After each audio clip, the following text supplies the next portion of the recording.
Povídej, určitě něco si vzpomeneš. Mikuláši, on pro strašně že je prostě neposlouchá. Je to pravda?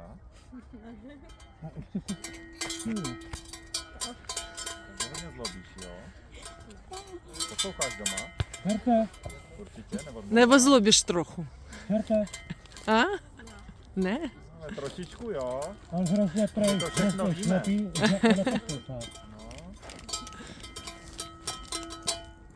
Hrozně, že neposlouchá. tak.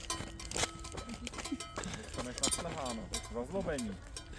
No, tak budeš poslouchat? Opravdu? Tak to si čertovi, dej mu na to ruku. Dobou, Obou musíš.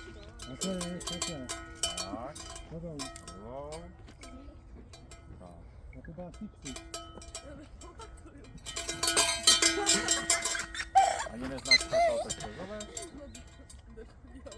No tak vidíš, tak pojď, pěkně. Přes zelenou.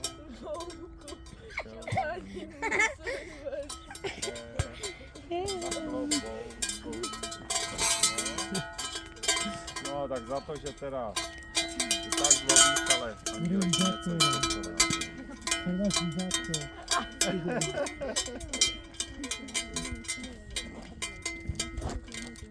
A pojď sice, ano?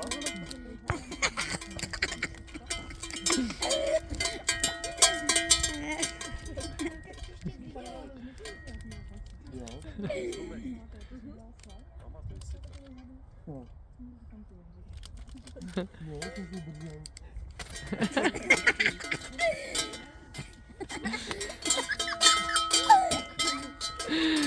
Děkuji.